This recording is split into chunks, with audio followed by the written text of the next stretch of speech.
Татьяна Павловна спешила по широкой сельской улице, прижимая к груди пакет со свежими булочками. «Теперь на неделю хватит», — думала она. «Удачно я к Гавриловне зашла. Успели к автолавке». Бабушка искренне радовалась, что удалось купить еще теплую сдобу. Конечно, она покупная, не домашняя, но заводить тесто ради нескольких булок не хотелось, а больше-то ей не осилить. Вот, если бы сынок был жив. Старушка уже закрывала калитку дома, когда услышала за спиной негромкий голос. «Здравствуй, мать!» Вздрогнув от неожиданности, Татьяна Павловна медленно оглянулась. Ее буровил глазами невысокий небритый мужик лет 45. Татьяна Павловна нахмурилась, лицо мужика ей совершенно незнакомо. «Мать, ты глухая, что ли? Починить чего не надо? Любой мелкий ремонт делаю». Она будто очнулась. Конечно, у одинокой старухи всегда найдется, что подлатать во дворе. Живет-то одна, но уж больно лицо у мужика было подозрительное. Пусти такого к себе, беды не миновать. Она уже было отвернулась, собираясь нырнуть в спасительную тишину дома, но остановилась, запнувшись. Мужик-то не милостыню просил, а работу сделать предлагал. Честным трудом на хлеб зарабатывает. Обреченно махнув рукой, побрела назад. «Заходи, милок. Видишь, вон заборчик покосился совсем. Коль недорого попросишь, то поправить бы». Мужик, оценивающе, оглядел почти упавший плетень и кивнул. «Много не попрошу». Кинул на лавку холщовую сумку, пошел осматривать поддерживающий забор колышек. «Мне бы гвоздей, мать, найдутся?»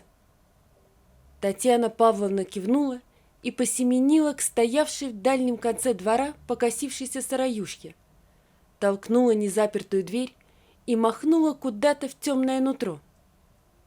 «Там погляди, и гвозди должны быть, и инструменты всякие.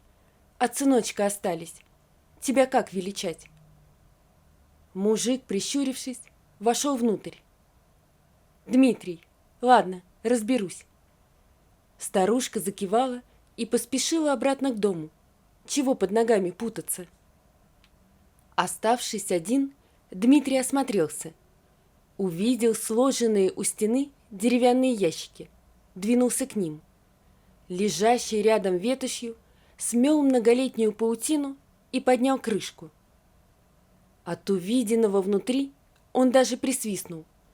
В разделенном на отсеки ящике лежали инструменты. Рубанок, ножовка, молоток. Да все добротное такое, советское еще. Не то что китайский, ничего не стоящий новодел.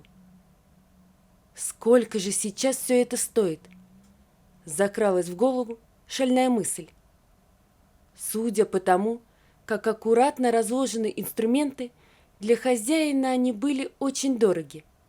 Взяв все, что нужно, мужчина вышел во двор и занялся забором. Татьяна Павловна хлопотала на кухне, поглядывая в окно на работавшего Дмитрия. «Хорошо, что мужичок подвернулся, а то Ваську соседа не допросишься», — думала она. Налила молока холодного, окно отворила. «Митя, молочка с булочкой не хочешь?» Тот отрицательно мотнул головой, занятый работой. «Не сейчас. Что же вы так двор запустили? Дети, небось, в город укатили?» Бабушка печально скривилась. «Так нет деток-то, одинокая я». Дмитрий удовлетворенно хмыкнул. Это то, что он хотел услышать. В голове мужика созрел план. Вернувшись в сарай, за очередной горстью гвоздей он перевязал ящик с инструментами, найденный рядом веревкой. Воровато оглядываясь, выскользнул из сарая и спрятал его в лопухах у забора. Решил, что заберет ящик, как стемнеет. Домик старухи на отшибе, никто не помешает. В заборе две штакетины болтаются, аккурат возле этих лопухов. Раздвинет и дело в шляпе. Зачем бабке инструмент? Да и помрет скоро. Пойдет все добро прахом, думал он. Он быстро закончил работу и назвал старушке небольшую сумму. Бабушка вынесла деньги, тщательно пересчитала и передала Дмитрию. Тот скривился и небрежно сунул деньги в карман.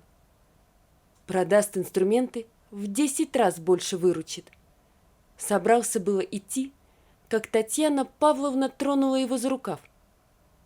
«Дмитрий, ты там в сарае инструменты видел?» Мужик окаменел. Неужели бабка видела, как он ящик в лопухах прятал? Отвел глаза, потупился. Стал думать лихорадочно, как оправдаться. А пожилая женщина продолжила. «Это от сыночка моего осталось. Уже, почитай, лет 30 пылится. Возьми себе. Я смотрю, парень ты мастеровой. Пригодится». Потянула его за собой к сараю. «Забери». Мужчина дернулся, как от удара. Головой затряс в испуге, что воровство откроется. «Нет, нет, что вы, инструмент там хороший. Продадите, лишняя копейка будет». Старушка недоуменно склонила голову. «Ну, если забрать не хочешь, пойдем, я тебя хоть чаем напою, а то, почитай, весь день голодный». Дмитрий торопливо кивнул и слегка подтолкнул Татьяну Павловну от злополучного сарая. Ему хотелось поскорее покинуть место преступления. Усадив гостя в маленькой чистой кухоньке, говорливая старушка не переставала рассказывать о сыне, выставила перед Дмитрием красивую чашку в красный горох, налила душистого чаю, пододвинула утренние булочки. «Бери, свежие. Ой, и вареница сейчас положу. У меня свое, из Антоновки». Пошаркала к буфету, вытащила красивую резную вазочку и поспешила назад. Поставила перед гостем угощение и открыла старый фотоальбом. «Вот мой сыночек. Может, знал его? Вроде ровесники». Она показывала молодого офицера на черно-белом фото. Дмитрий взял в руки затертое местами фото, вгляделся внимательно и похолодел. Конечно, он узнал этого человека с фотокарточки. Будто юность на него с карточки глянула. Ротный его, Серега. Тогда в Афгане он был командиром в их саперной роте. Младший лейтенант, уже понюхавший пороха, принял под свое командование их, новобранцев, сопляков необстрелянных, только закинутых в чужую страну из Союза. Узнав, что он, Дмитрий Воронин, призван из соседней деревни, к себе вызвал. Расспрашивал долго про семью, про мамку, тогда еще живую, про сеструху. Интересовался, как давно Митя был в его родной деревеньке. Разговорились. Серега сокрушался, что дома давно не был. Сначала училище военное, потом Афган, война. За мать свою очень беспокоился. Видел ее последний раз перед отправкой. В короткий отпуск приезжал. Друзьями, конечно, после того разговора они не стали. Но Серега будто взял над ним земляком шефство.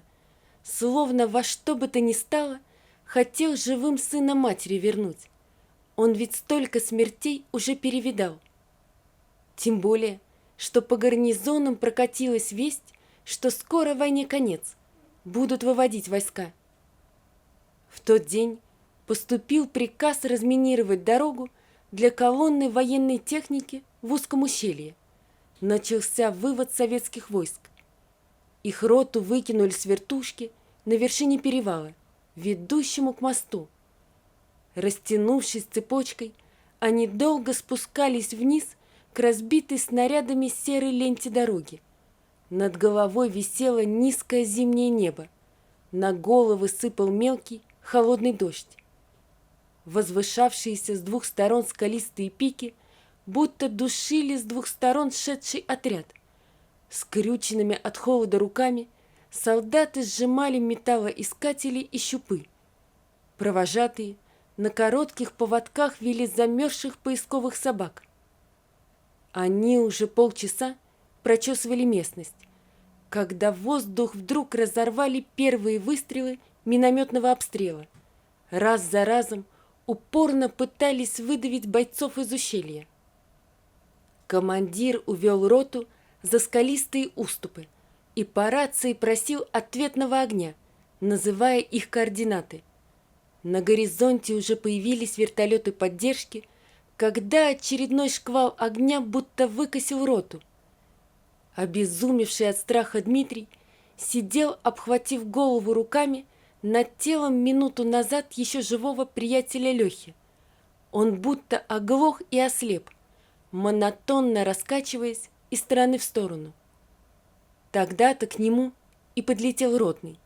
Митя даже ничего не успел понять, как уже лежал прижатый к земле.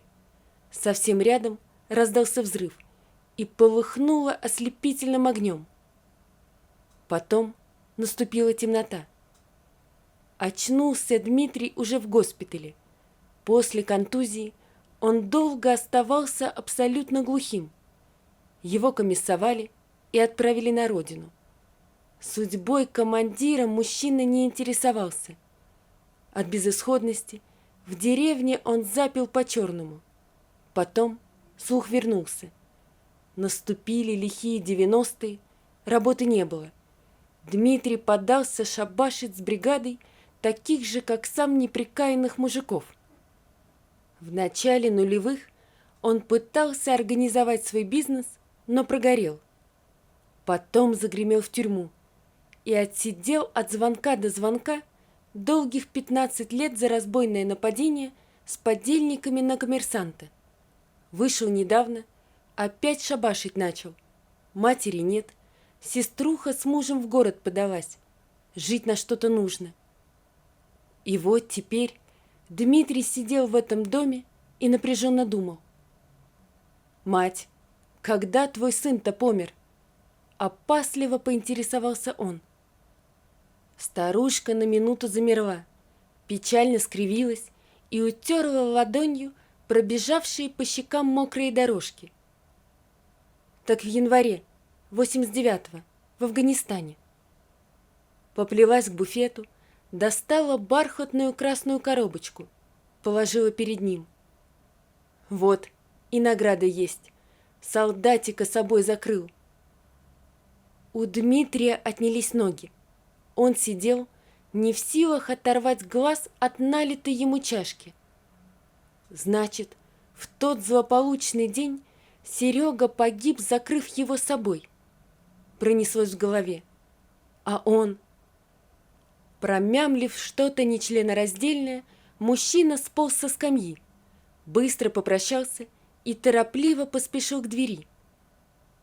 Он брел по сельской улице к автобусной остановке и напряженно думал. Потом вдруг развернулся и почти бегом поспешил назад. Уже смеркалось, когда Дмитрий завернул за угол дома Татьяны Павловны. Тревожно прислушавшись, он стал красться вдоль забора, развел руками 2 неприбитые штакетины и нырнул во двор. Через 3 минуты спрятанный в лопухах ящик с инструментами благополучно перекочевал на прежнее место в сарай. А Дмитрий, гордо выпрямившись, уходил в сторону пригородного автобуса. На следующее утро Татьяну Павловну разбудил стук в окно. Испуганная старушка, перекрестившись, закуталась в шаль и поспешно открыла створку. Во дворе стоял улыбающийся Дмитрий. «Вот, мать, специально приехал.